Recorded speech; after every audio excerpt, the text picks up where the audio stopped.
Alright, good morning Texas, good evening Philippines. Welcome back to USAPANG FIL-AM with CHONA. Today, aalamin natin kung anong mga kaganapan dito sa Consulate General of the Philippines here in Houston. So, come on in.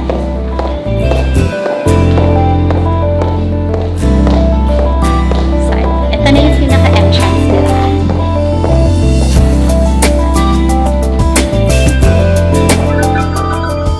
Consulate General of the Philippines here in Houston has been opened 2 years ago, like September 2018, which was exactly 25 years after it closed its doors way back September of 1993. It is headed by Consul General Gerald Santos, Consul Gilbert Segarra, and Vice Consul Marco Lopez.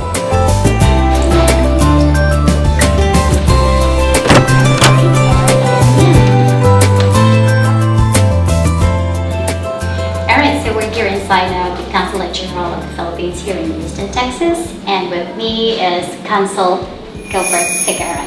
Good morning, Consul. Hi, CHONA. Good morning, and welcome to the Philippine Consulate General in Houston. And we are glad that you are here to visit us and look at what we are doing when we commence our services to the public. Thank you so much, Consul. We really appreciate you taking the time, to address some questions from our kababayans here in Texas. A lot of people have questions like, what are the precautionary measures or what has changed, when it comes to the consular services since the pandemic? So Consul Gilbert Segarra will address those questions and will show us around as to the actions or the steps that they are currently taking, to make sure the consular services are not interrupted.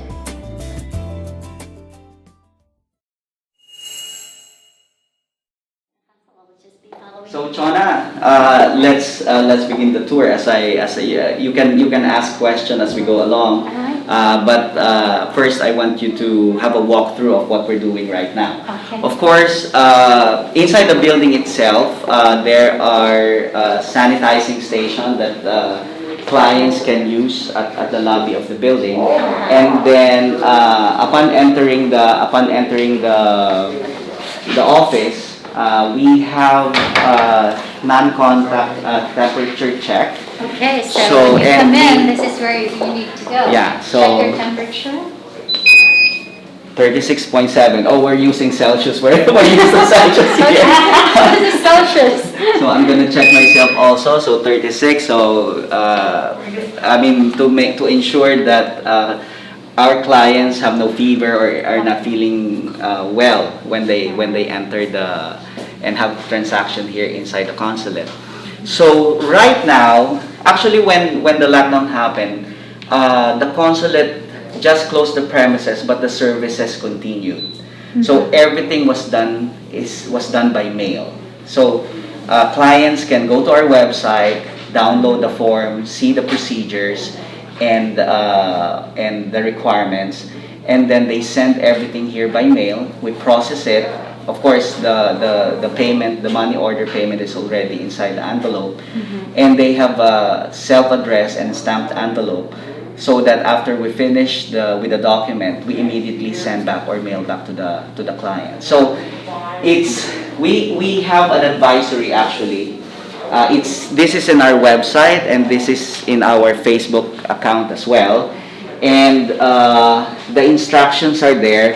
We actually have a QR code integrated in the announcement so that it will be easier for our clients. Like they just get their phone, scan it, and then they will go straight to the page that they need. For example, so here, those who can only go, this is a clarification that our client should understand, is that those who come to the consulate, physically, are those only with appointment by passport renewal or new passport application. Okay? We use queueless system for them to make an online appointment. Okay? All others are strictly by mail. So dual citizenship is strictly by mail as well? I'm gonna explain. That one is a bit, we call it a modified process, and I will explain it to you later. So strictly by mail, passport extension. So what do we do with passport extension? Those clients that, because of this pandemic and they don't, they're not comfortable in traveling to Houston or to go to public places to have their transactions, they can do passport extension as long as your passport is still valid. Like for example, your passport is expiring this December or in January. I mean, closer to those dates, you can send us an email, which is also here, pcghouston.passport.legal@gmail.com, to request for application form and the requirements and the instructions. Okay. So passport extension is done by mail. So as to the extension, Council. That's 1 year extension. 1 year, okay. That's cool. You actually answered my question already. Yes. Alright. So just so that we can walk through, Yes. So passport extension, travel document, report of birth, report of marriage, report of death, consular mortuary certificate, visa, and even releasing of passports and consular documents are done by mail. So when people apply for passport renewal, they leave self-addressed and stamped envelope so that when their passport arrives, we immediately mail them to the clients. And please use with the tracking number so that you know that it's safe. I mean, when it's moving already. We don't want to lose your passport or your other documents. Now, how about those people wanting to change names, or they've changed their names and they want to... They can do that by mail. By mail as well? Well, if, like, for example, they got married here, so they're gonna report their marriage, and after the report of marriage, when they renew their passport, that's the only time they bring the report of marriage. Of course, they have a passport appointment to go for passport renewal. Okay. So, and then for the dual, it's a modified process. So what we do is, unlike other posts, what we do here is just we receive dual application by mail. Okay. So we receive them, and then we receive 50 to 100 maybe per day. Wow. We bundle them, and then we schedule them first come first serve basis. Okay, so how long does it usually take to complete the process? well, right now we have a surge of course, application for our clients wanting to become dual citizens. Before we can schedule turnaround is 4 weeks, but right now it's 6 to 8 weeks. The turnaround for the scheduling of dual citizenship. So what they do is they send the application. Duly accomplished application form, requirements, and money order payment. We receive them, we bundle them, and then when it's time to, because we're scheduling them first come first serve basis, we send them a notification, an email for their virtual oath taking. Oh, so the oath taking. We do virtual oath taking because although we have a big hall here at the Consulate that can accommodate 100 people, we don't, and because of state regulations as well, we cannot gather as much people in one place. So how can you have 30 people take oath at the same time? I mean, that's too much people in one compact place. So with the virtual oath taking, we can do oath taking 2 to 3 times per day. With a group of 20 or so. So we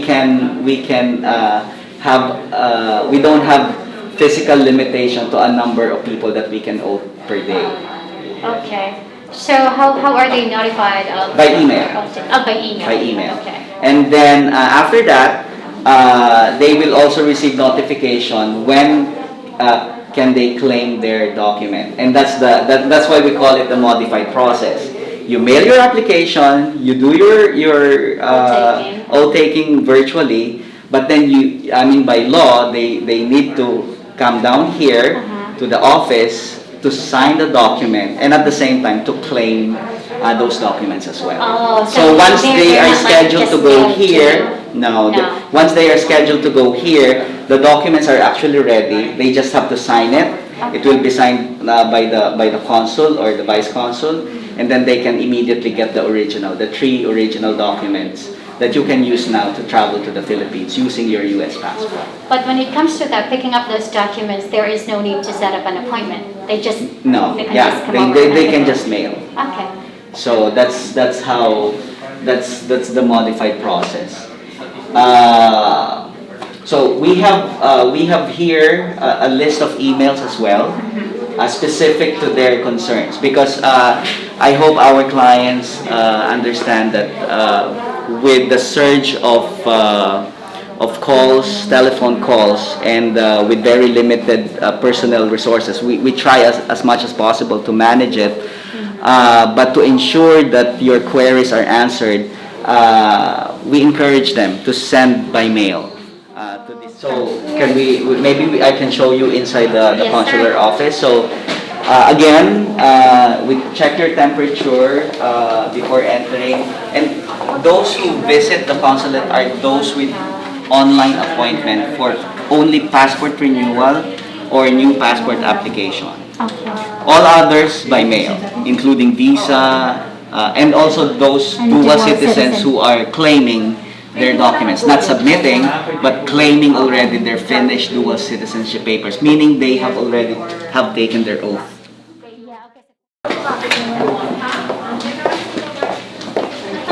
So hopefully our kababayans are practicing safe social distancing.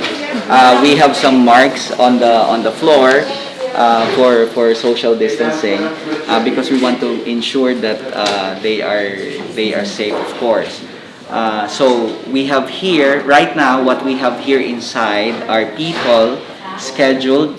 They have online appointment for passport renewal or new passport application. All others here are waiting for their dual citizenship papers to be released, meaning they have taken their oath already. So And they're just waiting for them. yes, they have taken their oath already, and they just claiming their dual citizenship papers. And another reminder to our kababayans, once you get your dual citizenship papers, those are 3 documents, okay? Keep always the original because you will use that forever. When you you apply for passport application, when you travel to the Philippines, you will be needing those original documents. So please take care of them, because if you lose them, we cannot recreate those certificates anymore. What we can do is just issue you a certification that indeed on this date you have reacquired your Philippine citizenship.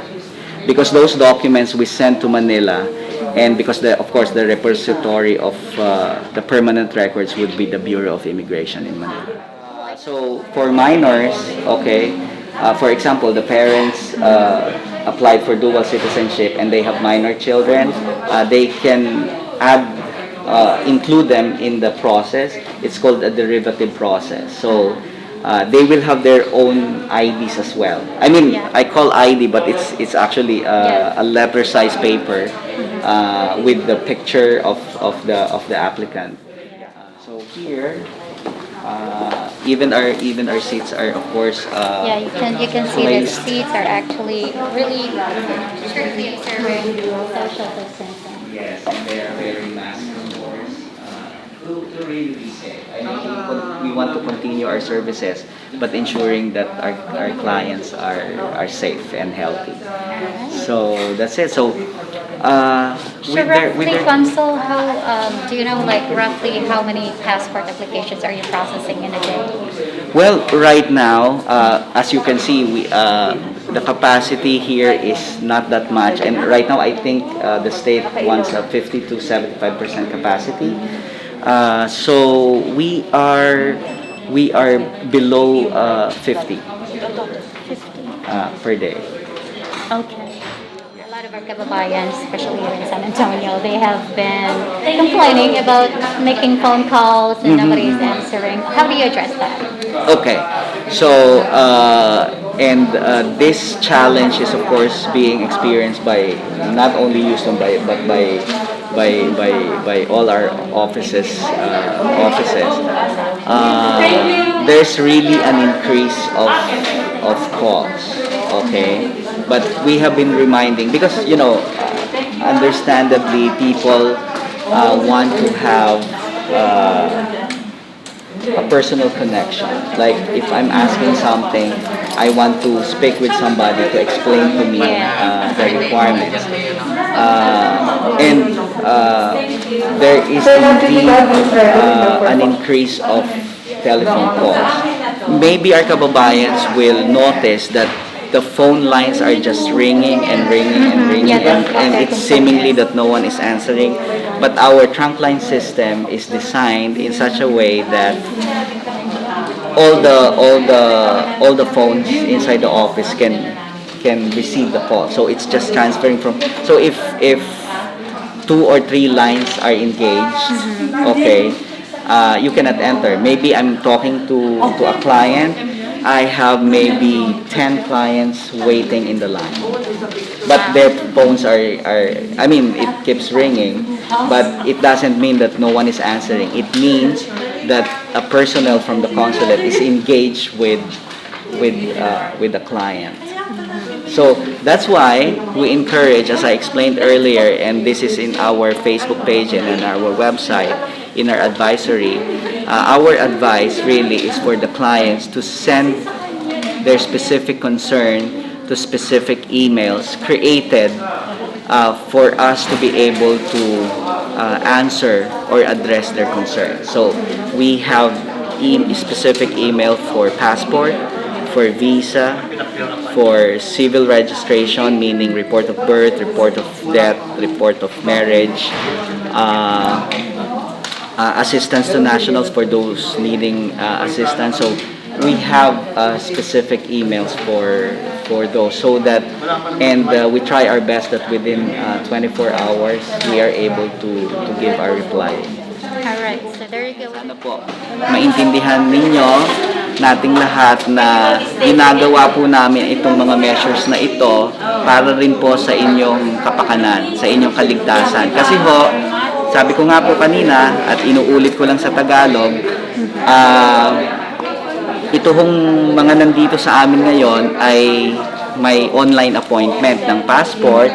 Nabigyan din ho sila ng appointment para i-claim yung kanilang dual citizenship papers. Para po sa ibang lahat ng mga services, by mail po. Kung may mga tanong naman po kayo, of course, we strive to answer telephone calls, pero sa email po, mag-email po kayo ng inyong mga specific concerns. Pareho lang naman po yun na response ang aming gagawin sa inyong mga tanong. Yeah, tsaka para po sa the population that you're serving within the jurisdiction. We are covering 6 states here in the south. So we have Texas, Arkansas, Mississippi, Louisiana, Oklahoma, and New Mexico. So 6 states. And in all those 6 states, we have around more than 200,000 Filipinos, Filipino-Americans. So, marami-rami po. Marami-rami po. So, of course, during dito sa Consulate General of the Philippines here in Houston, ay nagpapasalamat sa pangunawa and understanding ng ating mga kababayan sa kung ano man po ang mga challenges na kinakaharap natin ngayong panahon ng pandemic. Maaasahan nyo po na ginagawa po namin ang lahat para po maibigay sa inyo ang mga nararapat na serbisyo, pero iniisip rin po namin ang inyong kapakanan para ho sa inyong kaligtasan at sa inyong kalusugan. So, magtulungan po tayo na kung kayo po ay may mga kailangan, nandun po ang aming website, nandun po ang aming Facebook page, nandun po yung mga specific emails na pwede ho kayong magtanong kung kayo po ay nahihirapan halimbawa na makatawag or masagot sa inyong mga tanungan, at pipilitin po namin na mabigyan kayo ng karampatang sagot. So maraming salamat po, magtulungan po tayo at manatili po tayong ligtas.